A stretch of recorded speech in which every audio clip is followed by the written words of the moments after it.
अस्सलाम वालेकुम नाज़रीन इम्तियाज़ अहमद और आप देख रहे हैं मेरा यूट्यूब चैनल यूथ की आवाज़। नाज़रीन, आज चोरों के टोनों ने एक प्रेस कॉन्फ्रेंस की और उस प्रेस कॉन्फ्रेंस में इसहाक डार और शबाशिर साहब ने इस चीज़ को बहुत अच्छी तरह से एक्सप्लेन किया कि मुल्क जो है ना अभी डिफ़ॉल्ट की तरफ नहीं जा रहा, मुल्क बिल्कुल ठीक हालात में है। ये अपोजिशन कह रही है कि मुल्क डिफ़ॉल्ट की तरफ जा रहा है, लेकिन मुल्क ठीक है, मुल्क तरक्की कर रहा है।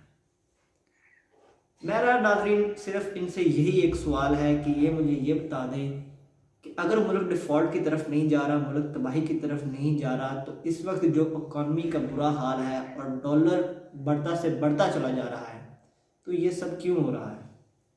मेरा सिर्फ इनसे यही सवाल है कि जो बेरोज़गारी इस वक्त इस मुल्क में बढ़ रही है वो क्यों बढ़ रही है अगर मुल्क डिफ़ॉल्ट की तरफ नहीं जा रहा, अगर मुल्क में सब कुछ ठीक चल रहा है।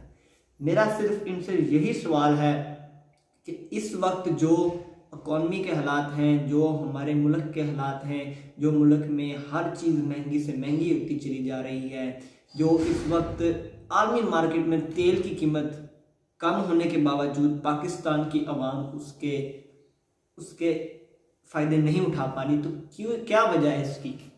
क्या वजह है कि हर रोज़ बिजली की कीमत बढ़ रही है और एक आम आदमी जिसने चंद 100 रुपये दिन के कमाने हैं और वो अपना पेट नहीं पाल सकता, अगर पेट पालता है तो उसके बच्चे अगर घर खुदा न खासा बीमार हैं तो वो उनका इलाज कैसे कराए? मेरा सिर्फ इनसे एक यही सवाल है कि अगर सब कुछ ठीक जा रहा है तो क्यों इस वक्त इस मुल्क के हालात इस कदर ख़राब हैं कि एक आम आदमी के लिए रहना दुश्वार हो चुका है।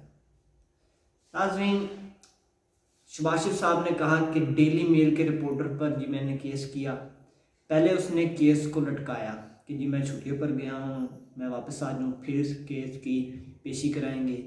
फिर कह रहा था कि जी कोरोना अंदर आ गई और अब उसने मुझसे गैर मशरूत माफ़ी मांग ली है।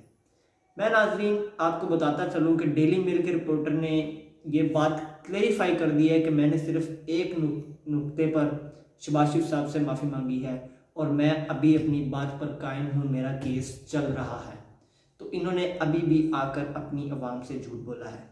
इन्होंने आते हुए इमरान खान पर भी, इमरान खान ने करप्शन की, घड़ी चोरी की, घड़ी बेच दी। मैं ये पूछना चाहूँगा, जो आपने करप्शन की, जो आपके ऊपर अरबों खरबों के केसेस थे, जो आपने अपनी हुकूमत में आकर खुद को एनआरओ दिया है, वो किस वजह से दिया है?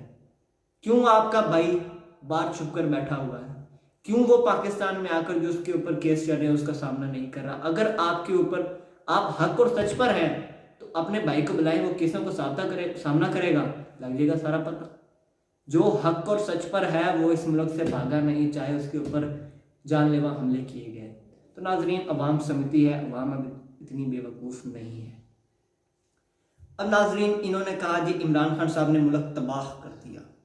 इसहाक डार ने जी इमरान खान साहब ने हमारे लिए सुरंगें खोदी हैं जिसकी वजह से आज हम इन हालात में हैं।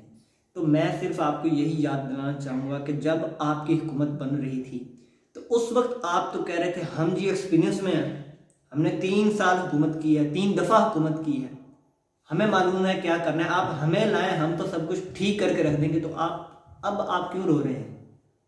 अगर आपको इतने ही हालात ख़राब लग रहे हैं, आपको इतना ही अच्छा आपको लग रहा है कि मुल्क ठीक जा रहा है, अवाम आपसे खुश है, तो इलेक्शनों की तरफ चले जाएं, अवाम को अपना नुमाइंदा चुनने दें।